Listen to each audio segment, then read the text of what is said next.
Bring it. Hi, this is Angela Vogel. I'm Josh Vogel. We're here filming this month's issue of the Sloth Report. So, we're going to continue with the grip fighting stuff that we did last time, but this time I'm going to funnel the grip fighting into more specific examples from the close guard, and then how to use that grip fighting to take the back, and also to wrap the arm and do one of my favorite close guard series. So, if she's in my close guard, here, let's slide down just a little bit. Okay, so problem number one. Okay, guys, so you have to do that in videos. If she grabs my belt or my hips, her hands are at this line right here, right? So number one, I'm starting with my hands here anytime anybody ends up in my close guard, like if we're neutral. If she grabs at my hips, there are a couple different things I can do. One, I can start to grab her elbows, not the cloth, but the actual like bone of the elbows. I'm gonna stretch my legs, kick up, move my head out of the way and pull. And then from here, I can start to pull her down and isolate an arm and do a variety of things. So number one, with the hands at the hips, starting here, pulling with my legs, gripping the elbows, breaking down. If I have trouble getting underneath the elbows, if she's creating a tight seal, you can sometimes open your legs up for a second to make that space. So all I'm doing is walking my hips up, she presses down.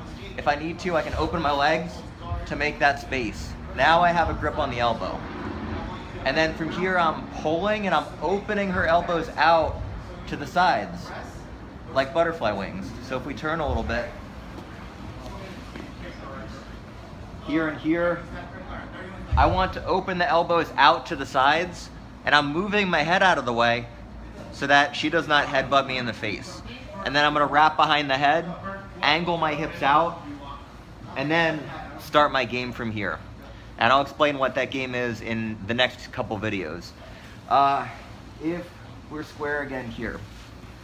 Problem number two. She grips my lapels, palm down. Sorry. So number one, from here, I'm gonna cross grip, and I'm gonna use this grip so you can see here my fingertips are going in like this. You can also use what's called a pistol grip.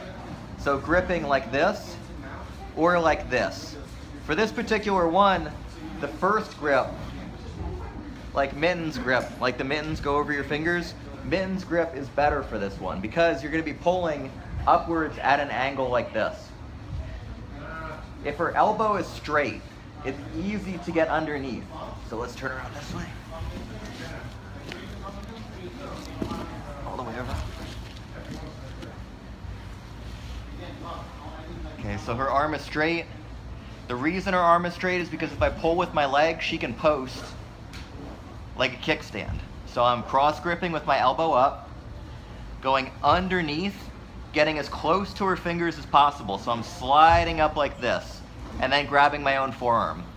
Now these are things, I don't want to claim credit for this. This is stuff that I learned at a Roger Gracie seminar a few years back. And I add my own stuff to this later on, but I don't want to take credit for this stuff. So this is stuff that I got from there. This part, and then sliding up to the fingers. The reason I'm sliding up to the fingers is if I only go to the wrist and she has a strong grip, I'll never be able to break that. But if I go all the way to the fingers, it's much easier to break. Now the pulling up on the elbow thing, if I'm pulling like this, I'm pulling her hand into my body. If I'm pulling like this, I'm pulling her grip away from my body. So when I go here, grabbing my own forearm, elbow up, and I'm pulling straight up like this. And then when we get to the back take and the arm wrap stuff, we'll go further into what happens next. But for now, cross grip, sliding underneath, go all the way up to the fingers, like a butter knife, scraping butter. Or something off of like, I don't know, like chewing gum off a desk or something. If you burn your toast. Oh yeah, if you burn your toast, you scrape the burn. Yeah. So same, exactly. So we're here, elbow up, and I'm pulling up. if her elbow is down and I cannot get underneath, all I'm gonna do is lift my hips up, and then I bring my hips down fast enough to slide my hand underneath. So I'm creating the space that I need by lifting and then sliding my hand underneath. My hand is right here waiting. Hips up, down, grip, elbow up, break, and pull with my legs. So far we've covered hands on the hips, hand on the chest, and then there's also hands in the armpits. So hands in the armpits becomes a problem because if she grabs my armpits, it can be hard for me to grab her collar because she's stiff arming. It's hard for me to arm bar because she can change the angle and follow me as I try to arm bar. It's hard for me to get up because she can keep on driving me back. I can't sit up. So there's a few different things that happen here. If her knuckles are low in my armpit, then basically she's creating the conditions that I need to be able to wrist lock her. So I'm holding on, I angle my hips out a little bit, I try to put my foot in the hip, and I'm gonna crunch down with my armpit. In that case, she had to tap. A lot of the time, like if we were actually sparring, she would probably just let go, and then her hand comes through, and that allows me to get the arm wrap that I want. So if her hand is low in the armpit, I can create a lot of pressure by holding down, foot in the hip, and then crunching in, and then she lets go. Great. If she doesn't let go, then there's a potential for wrist locks. If her hand is a little bit higher in the armpit, like if her knuckles are pressing my pecs, right? So punch me in the pec here. This is harder because if I try to wrist lock, she can slide her hand up. And there are other wrist locks that you can do from here, but without getting into submissions, I just want to focus only on breaking the grip. So if her hand is high and her elbow is in, I can hip up and sometimes slide my hand underneath, right? So she goes there again. Sometimes I can hip up, slide underneath. And that would be the first thing that I try to do. If I cannot do that, and she's real good at keeping her elbow down and tight, and I can't do that, I'm going to stretch my arm over my head, and I'm going to angle my body, grab outside of her pinky finger, and start peeling the grip off and grab the elbow, which then leads into the stuff that we're going to do later. So if I can't break the grip normally, I try this and I can't get underneath, stretch, grip, break. When I break, this is her pinky, I'm grabbing underneath and I'm trying to peel from the edge of her hand out like that to break the grip. Now, I mentioned something earlier about hand placement. So let's say a scramble happens and I end up in the close guard and we both pause for a second. I was telling you that I put my hands here first. The reason I do this is because if she tries to grab in my armpits, I can win the grip battle. If she tries to get my collar, her hand's too low. The only place she can grab is my hips because I'm covering up all this space.